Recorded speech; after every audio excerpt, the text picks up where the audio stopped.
हमारे आसपास बहुत सारे ऐसे पौधे हैं जिनका तांत्रिक क्रियाओं में या फिर टोने टोटके में प्रयोग होता है। लेकिन आज हम जिस पौधे के बारे में बताएंगे, ये पौधा मनोकामनाओं की पूर्ति करने वाला पौधा है। इस पौधे को साक्षात गणेश जी का स्वरूप या फिर ऐसा समझ ले कि शिव जी का सबसे पसंदीदा पौधा है ये मदार, जिसको हम आक भी कहते हैं। मदार के पत्ते, मदार के पुष्प और जड़, यहाँ तक कि मदार के दूध से भी वशीकरण होता है। आज हम आपको 3 प्रयोग बताएंगे जिससे आप शत्रु पर आप ये प्रयोग कर सकते हैं। शत्रु शांत हो जाएगा, वो बस में हो जाएगा। प्रेमी प्रेमिका लव रिलेशनशिप में परेशानी है या फिर वैवाहिक जीवन में समस्या है तो भी इसका वशीकरण कर सकते हैं। पूरी तरह से सात्विक है, इसमें किसी को हानि नहीं होगा। और तीसरा, अगर नौकरी व्यापार में परेशानी है तो भी आप वशीकरण कर सकते हैं। देखिए, मदार के पत्ते से वशीकरण करना बहुत आसान है।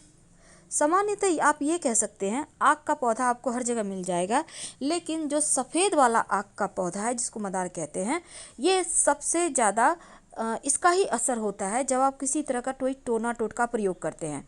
तो आप पहले ही देख लें कि वैसे तो रोड साइड मिल जाएगा आपको ये पेड़, तो पहले ही आप ढूंढ के रखें कि ये पेड़ सफ़ेद आक का कहाँ पे है, फिर आपको ये प्रयोग करना है।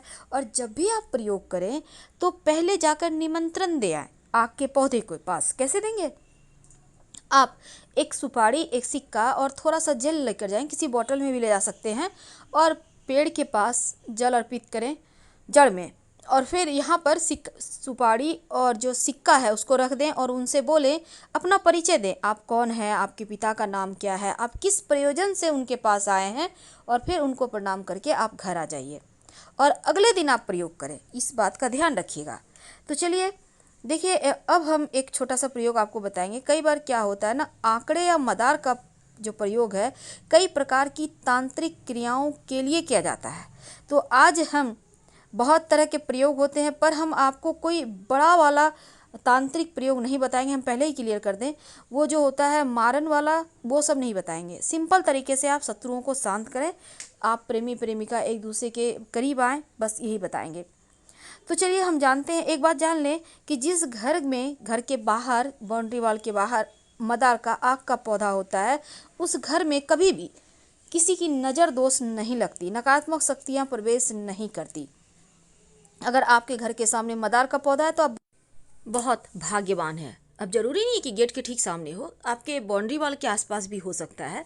तो ये पौधा का होना बहुत अच्छा होता है, क्योंकि आपके घर में लोगों का तंत्र क्रिया असर नहीं करेगा या फिर लोग कर ही नहीं पाएंगे।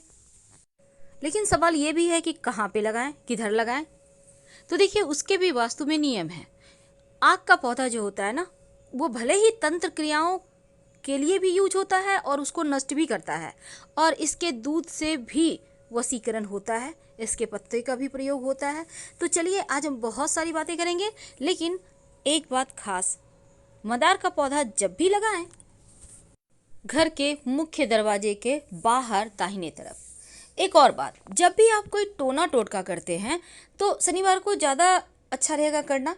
और पहली बात, आपको शुक्रवार के दिन ही निमंत्रण देकर आना होगा। आपको एक दिन पहले निमंत्रण जरूर देना चाहिए ताकि आपकी मन्नत वो सुने, विनती सुने। अब जैसे आप किसी को बुलाने जाते हैं तो पहले से फ़ोन कर देते हैं, ठीक उसी प्रकार।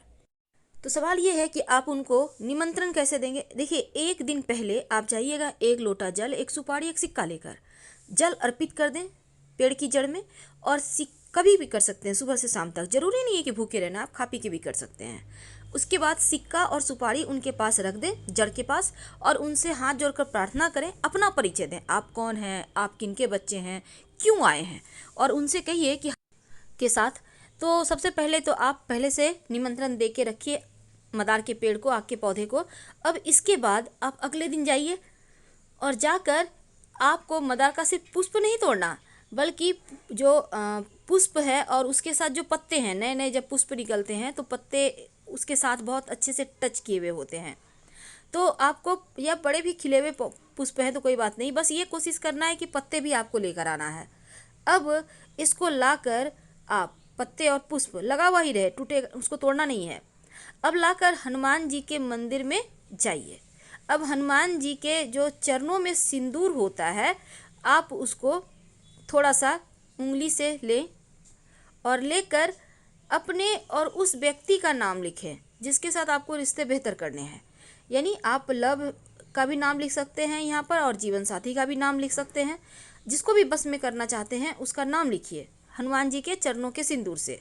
अब इसके बाद मौली धागा के द्वारा दोनों जो आपके जो पत्ते हैं ना, पुष्प को अंदर रखना है और पत्ते चारों तरफ से उसको कवर करके मौली धागा के सारे बांध दें और जो लिखिएगा वो पत्ते पर लिखना है।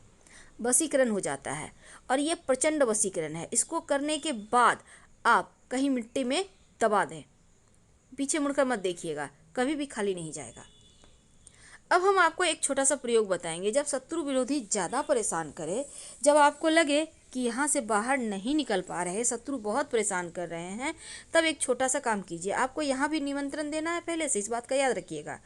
अब आपको ये प्रयोग देखिए, जिसको जो शत्रु है उसी के ऊपर कीजिएगा। आपको सफ़ेद वाला आक का पौधा है, वहाँ पर आप जाइए।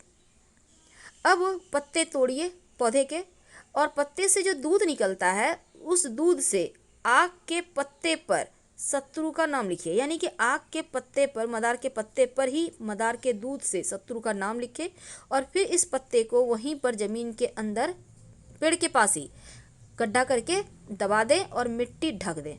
शत्रु बस में हो जाएगा, शत्रु शांत हो जाएगा और आप फिर परेशान नहीं होंगे। वैसे ये प्रयोग एक ही बार में काम करता है। संभव हो तो जैसे ग्रहण होता है, पूर्णिमा है, अमावस्या है, शनिवार है, इन सभी दिनों में अगर ये प्रयोग करें तो वो ज़्यादा असर करेंगे, जल्दी अपना असर दिखाएंगे।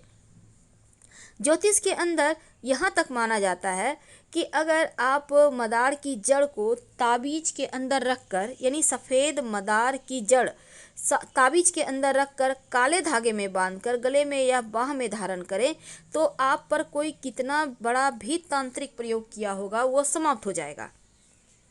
तो अगर आपको भी लगता है आपके घर के आसपास किसी ने कुछ किया है तो ये प्रयोग कर सकते हैं और 1 महीना के बाद मिट्टी में दबा दें।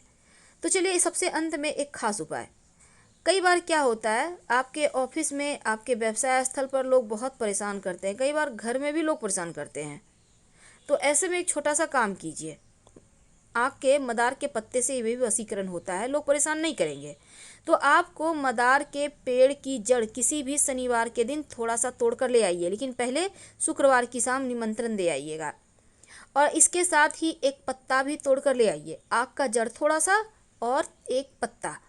अब इसको मदार के जो पत्ते हैं और जड़ है इसको ले आइए। अब इनको पीस लीजिए अच्छे से और फिर किसी मदार के पत्ते को धोकर, यानी कि जो जड़ है उसको पीस लिया, अब मदार के पत्ते को धो लीजिए, उसके ऊपर जड़ को थोड़ा सा घी के साथ रखिए। अब इसका आप तिलक कर सकते हैं, जिसके भी सामने जाएंगे वो बस में हो जाएगा। आप चाहें तो मदार के पत्ते भी पीस लें, मदार का जड़, मदार का पत्ता और थोड़ा सा घी मिक्स करके। ये प्रचंड वशीकरण है। आपके नौकरी रोजगार में भी आपको समस्या नहीं आएगी, कोई भी आपके सामने टिक नहीं पाएगा और ये वशीकरण तिलक है। वैसे तो आप वशीकरण के लिए यहाँ पर आप चाहें तो लाजवंती के पौधे का जड़ भी डालकर, पीसकर डालकर आप प्रयोग कर सकते हैं, इससे भी वशीकरण होता है। तो छोटे छोटे प्रयोग हैं पर इसके असर आपको बहुत लंबे समय तक दिखेंगे। अब देखिए, सफ़ेद मदार की जड़ और पत्ते से जो वशीकरण होता है वो कभी खाली नहीं जाता। तो अगर आप एक छोटा सा प्रयोग करें, जैसे कि एक सफ़ेद का मदार का एक पत्ता तोड़ कर ले आए और पत्ते को घर के बाहर कोने में दबा, जब भी कीजिएगा बस चुप रहना है। अब ये नहीं कि बातचीत कर रहे हैं, प्रयोग कर रहे हैं, बिल्कुल ऐसा ना करें। चुपके से करना होता है टोटका, जैसे कोई टोके नहीं, बातचीत ना करें। और शत्रु वाला आप उपाय जरूर कर लीजिए। बस आक के पौधे के दूध से ही लिखना है आक के पत्ते पर और आक के पेड़ के नीचे ही मिट्टी में दबा देना है। और जितने शत्रु उतने पत्ते पर लिखिएगा, एक ही पत्ते पर सारे शत्रु का नाम मत लिखिएगा। आपको तो पता है जब 10 साल पुराना आक का पौधा हो जाता है तो उसकी जड़ में गणेश जी की आकृति बन जाती है। और ऐसा कहीं आपको मिल जाए तो जरूर घर ले आइए और विधिवत पूजा आराधना करें। आपके जीवन में धन की कमी कभी नहीं होगी। लेकिन इसी आक के पौधे की जड़ को अगर आप शिवलिंग पर अर्पित कर दें और फिर इस जड़ को जो स्त्री संतान की चाहत रखती है वो अपने कमर में सफ़ेद धागा या लाल धागा में बांध कर पहन ले तो 3 महीने के अंदर गर्भाधान होता है, संतान की प्राप्ति होती है।